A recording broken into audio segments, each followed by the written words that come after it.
Hi, I'm Martin, and welcome to Upgrade Your Day, the podcast.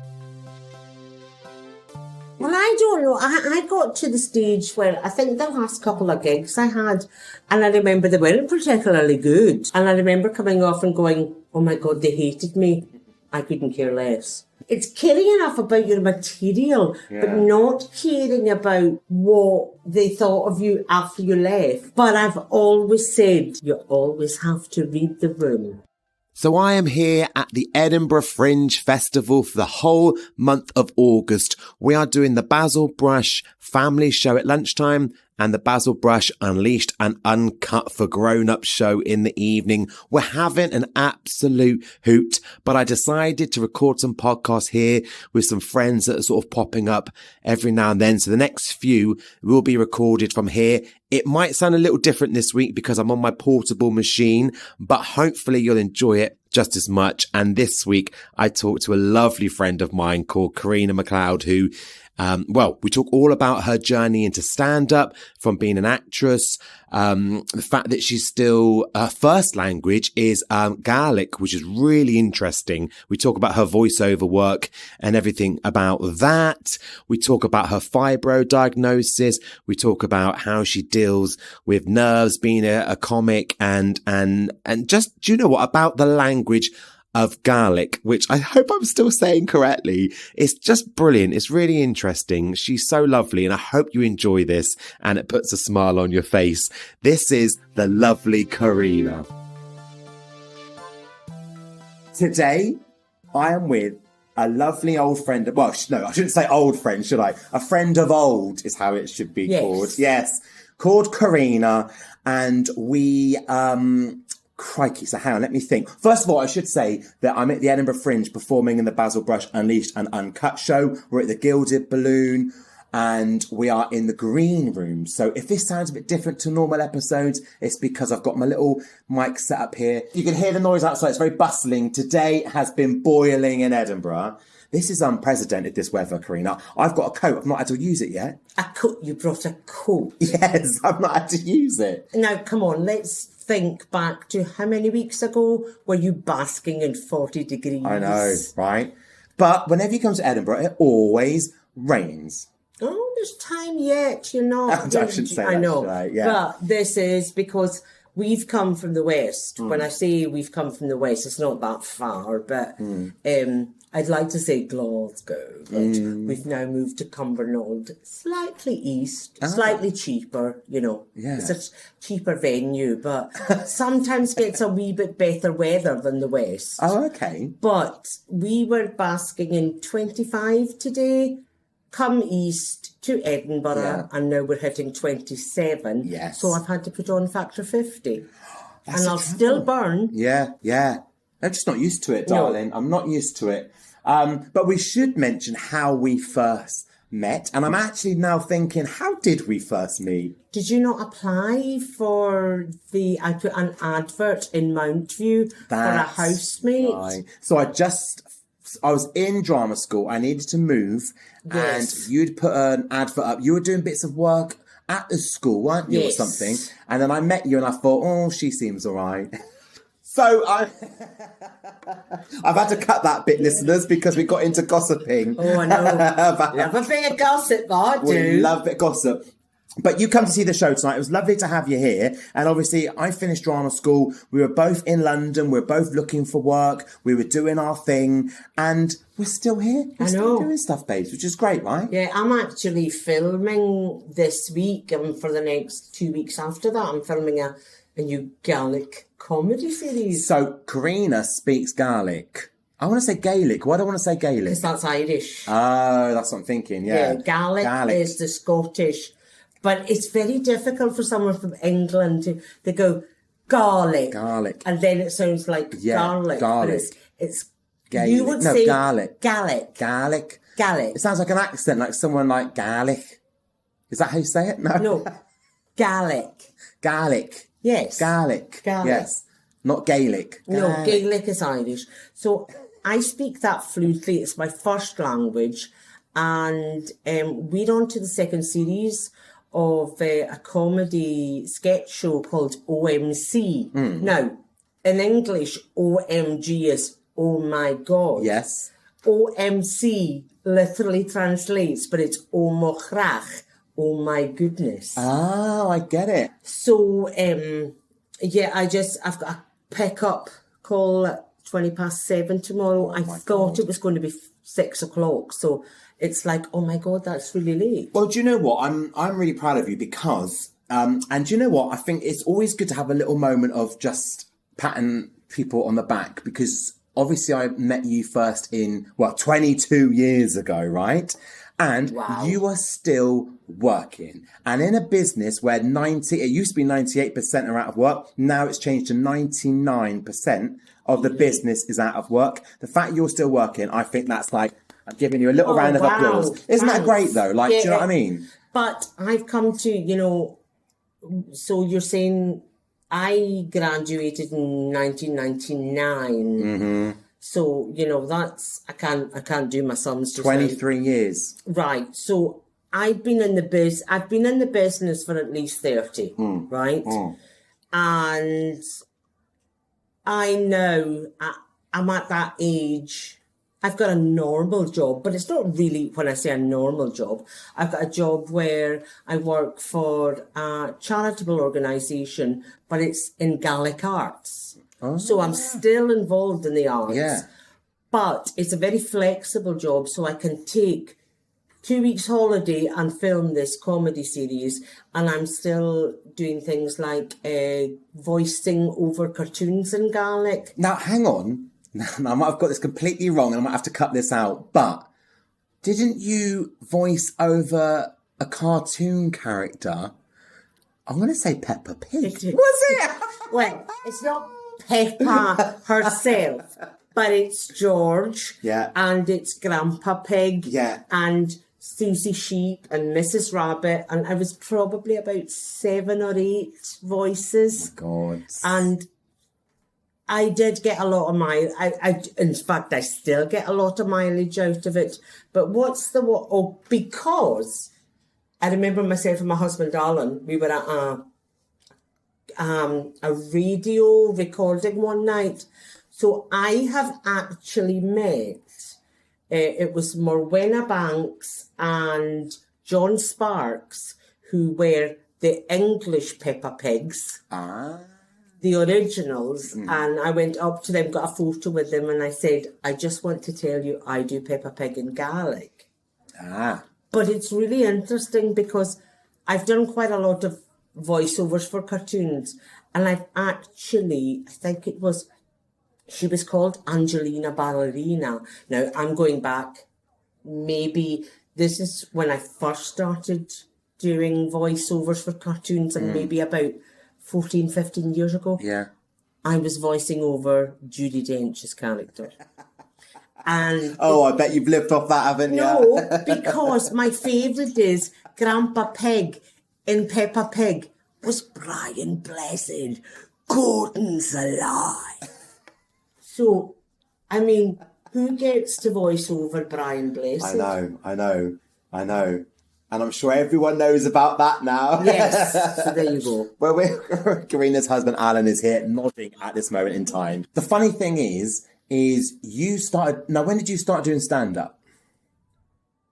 11 years ago. Well, hang on. Actually, I did my Kevin Cruz show here in 2011, and that's when I came to see you at that pub. And there was a bit of a... somebody came in and did all that. Yeah, then Alan saved the day like a superhero. Yes, kicked him out. Key. Yeah, that's right. Yeah, so, no, I've probably... Yeah, I would say 11 years, maybe. 11 years. Maybe more. And how do you find it? Because, God, do you know what? It's sometimes, because I get my anxieties everyone knows about, but I have to sometimes think, and even though it sounds a bit depressing, I have to go, this is a job, I'm earning money, and I'm doing it, and I'm enjoying it, and I'm enjoying being at the festival. And sometimes you have to put those blinkers on, because if you think too much about what it is and what it can achieve or what it can do or people's reactions, your mind just goes mad. And that's when I get my anxiety. So sometimes I just have to remember what it is. And if I'm enjoying it, I can let myself then breathe a little bit with the thing. Well, I probably used to get anxious about things, and there came a point where I thought, what's the point in getting anxious?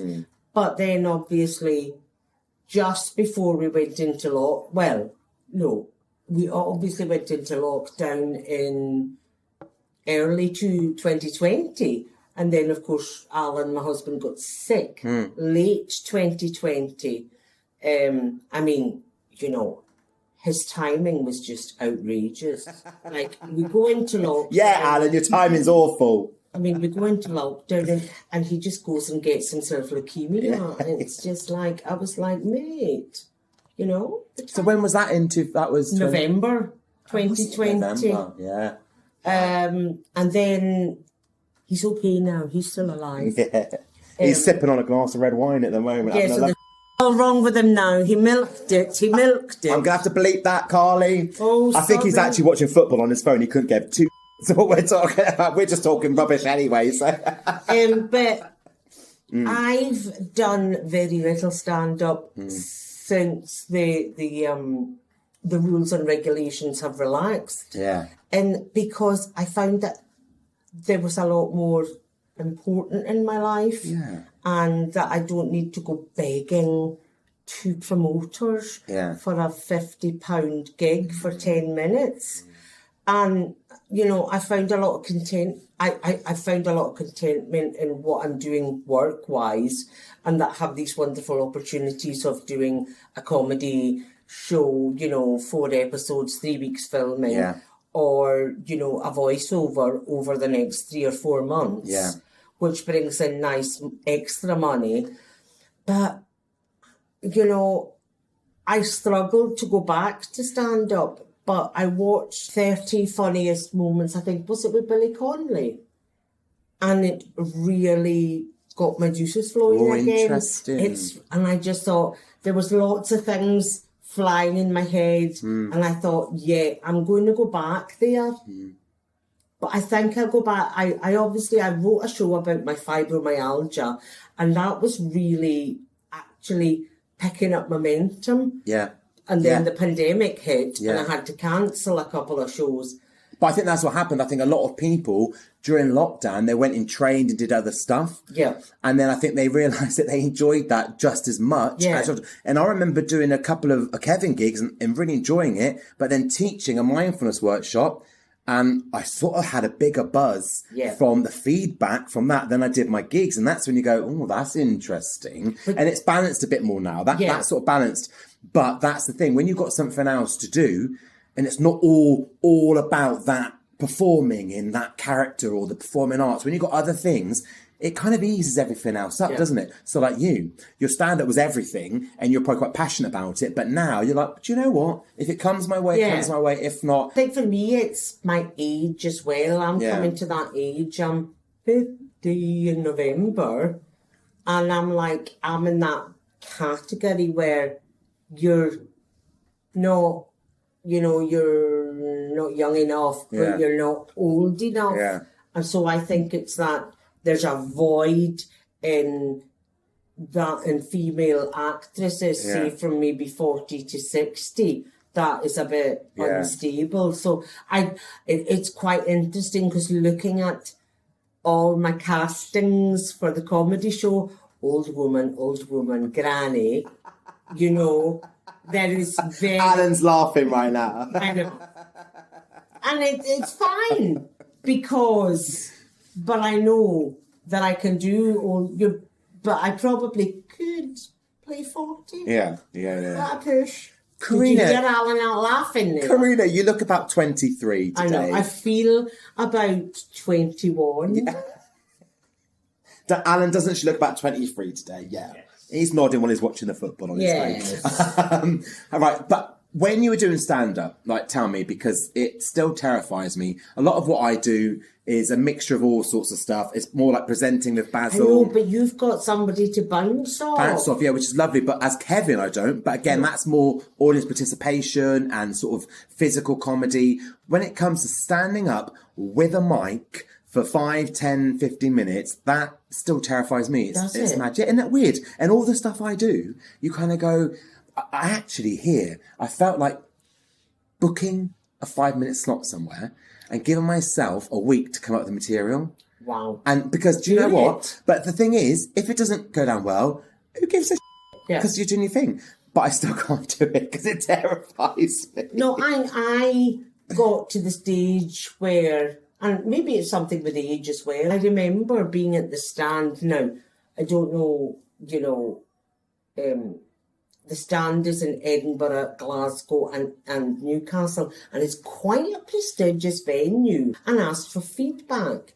And the feedback was really damning, and the gigs I had been at were Red Raw, which is for new comedians. Right. And if I hadn't had a thick skin, I would have never stood on stage again. They were very damning. They were very, critical. And at one point, I think somebody, when I asked for feedback, said, I mean, your material is too Isle of Lewis heavy. But obviously, I'm from the Isle of Lewis and the Outer Hebrides. So that's my unique selling point. Because there's no other stand-up comedians from the Isle of Lewis. And, I thought, I just obviously don't fit the boxes that they want. Right. And when I did my Fibro show, I did get my own wee following. Your Fibro show? Yes. What you did with that was something that no one else was doing. And nobody else has done. And no one else has done. That's interesting. And it was a 2-hour show. Yeah. If I took it to Edinburgh, had I got a slot in Edinburgh, I would have had to absolutely annihilate that show by half. So explain a little bit about what you did in that show then. Right, well, obviously, fibromyalgia is, people have different ideas of what it is. Is it, a disease of the central nervous system? Is it, an autoimmune system? Yeah. It's basically people who suffer pain a lot. And I just wanted to do the comedy side of it, of getting out of bed. And comedy and everything. Yeah. Getting out of bed, the fact that it brings on IBS, and I would look at cakes and go, oh, that's nice. Oh, no, that's going to make me myself. I just explored every avenue, and the following I got was incredible, and I would love to resurrect it. I really would. But as a 2-hour show, it's a hard slog. I think you should turn this into a 50-minute show and get it out here. That is your key, is that you have that language. Yes, but we need to remember it's not like Spanish or Portuguese. No. But you would be astounded on the demographic of people who learn the language now. Because I was a knitting class I had in the... I advertised a knitting class in the wee Gaelic community hub that I work in for the in Lochran is where I work for, and we had an English woman, a German woman, and a Swedish man turn up, and all of them were learning Gaelic. Oh my gosh! And I think you'll find that the demographic is very strong with the Germans. Germans seem to pick up Gaelic very quickly. Right. I don't know why. And they're very passionate about it, and it's because of Runrig, the band, the Scottish band. Oh. Each to their own. Yeah, I don't know. But it's to do with that. But I've met Swedish people. So a girl from the Czech Republic who speaks Gaelic fluently because they love the sound of the language. Yeah, nice. A lot of linguists will pick it up because they just like the sound of the language. Give us a little bit now. Is there something you can say just to kind of, for my listeners? Hasneachge y teitjum gusavach yn nuas, na mílsyn gelvonan as y sperig y dorstig, sy húne y sioldig mar yon a chuan. That is, the snowflakes are falling from the sky just now. So hang on, I'll have to go over it again because I can't remember. So the snowflakes are falling really softly and quietly just now. The Milton, so thousands of snowflakes, the Milton's are on the sea pouring, and and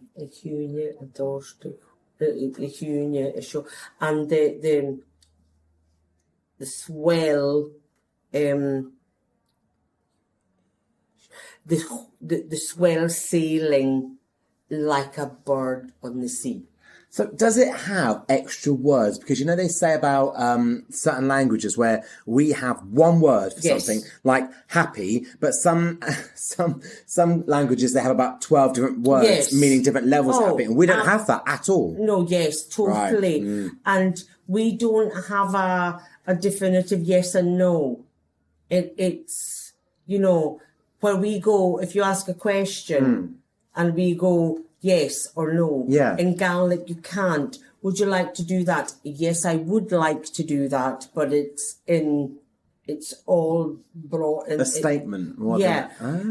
And seemingly Gaelic is quite similar to French. Now, grammatically, I can't even bore you with the details, but it's something to do with the verb, and when you're responding, it's like French. Oh. In something to do with the verb, but obviously I don't have a PhD in English or Gaelic. In fact, I don't have any qualifications in Gaelic. I just have it as a language. It's just a language. Yeah. So your job now, explain a little bit about what you do at the moment then. So community-based, and we are a charity as well, community arts company.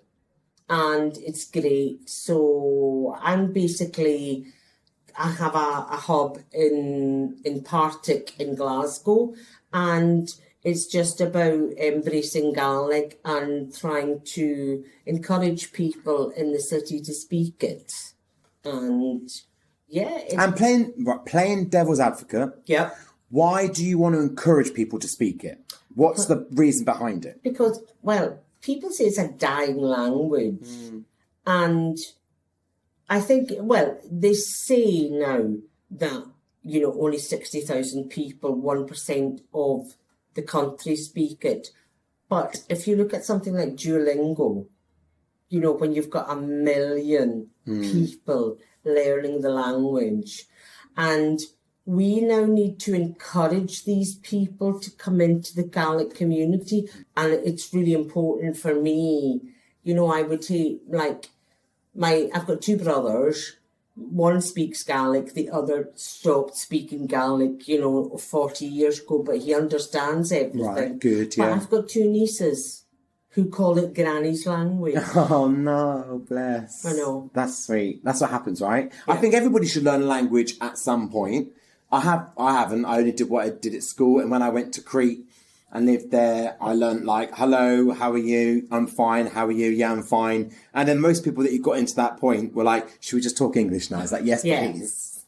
Because I don't know anymore. I'm that person that just hasn't learned. I wish I could. Because also it's good to see it from a different perspective. It's good to see life from somebody else's language and how that works. So taking it back to when you were doing your stand-up, and when you do your TV work in Gaelic, thank you, I'm learning. Yeah. Is there anything that helped you with nerves? Anything that you could share with our lovely listeners about nerves, anxiety, performance nerves, really, more than anything? Well, I don't know. I got to the stage where I think the last couple of gigs I had, and I remember they weren't particularly good. And I remember coming off and going, oh my God, they hated me. I couldn't care less. I think it's caring enough about your material, but not caring about what they thought of you after you left. But I've always said, and I'll stick to this, you always have to read the room. If you are on for 5 minutes, 10 minutes, go out and listen to the compere. see the gags he's trying to land, if he's trying to land or trying to warm the audience. Yeah. You should be able to read the room. Yeah. And that there is nothing worse than doing a gig and you haven't read the room and you drop, you know, what you think is possibly the funniest joke in the world and they don't buy it. Or someone's already told it. It's been lovely talking to you and I've loved hearing all about Gaelic. Yes. I cut out the bit there. No, it's really interesting. And do you know what? Maybe this year I should go, right, I'm going to learn it. Go on to Duolingo. Although if I did learn it, where would I go to speak it? Oh, you can phone me up any time and go, all right, my love. What's all right, my love, in Gaelic? Oh, there's no concept. Oh, see, there you go. So, interesting. So you could just phone up and go, Kimara how? Kimara how? Yes, that's how are you? Oh. So I'll go, all right, my love, Kimara who? Kimara how? Yeah, maybe this is a really bad idea. Duolingo all the way. Gaelic Duolingo. Darling, it's been lovely chatting to you. Enjoy your Fringe. Have a nice time. And I think our message today is try and learn a language because it opens your mind to other things. Absolutely. And go and see you getting back into stand-up. Yes. In your fibro show. Yes.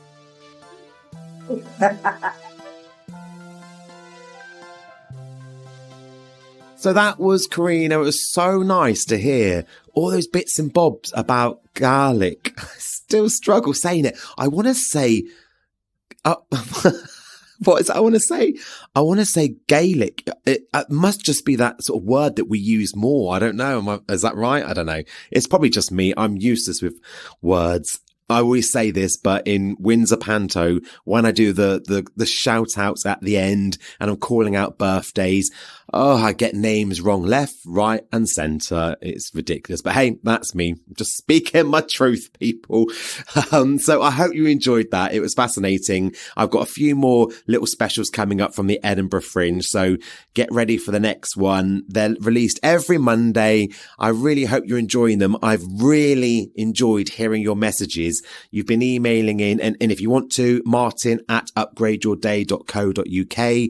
It's lovely to hear the things that you've been saying and that this podcast puts a bit of a smile on your face, which is what it's all about. If you can learn anything from it, that's brilliant. If I can open your eyes to anything, that's brilliant. But you know what? I think we all need a bit of a giggle at the moment. So I hope you're getting a little bit of that from these podcasts. And remember, you can always leave a lovely 5 stars. You can leave a little review. Anything like that would be really appreciated. And if you go to upgradeyourday.co.uk, on there, you can see that I've got an autumn ramble coming up in Windsor and also a winter ramble booking if you're interested. Also, woodland meditation. Take a look at the website. I explain all about it. It's in Windsor Great Park with permission of the Crown Estate, I should ask. I should say. More like it. It's late now. I need to get to bed. Honestly, I need to get to bed. So, all my stuff's on the website. Check it out. And thank you for listening. And I'll see you next time. I'm off to bed.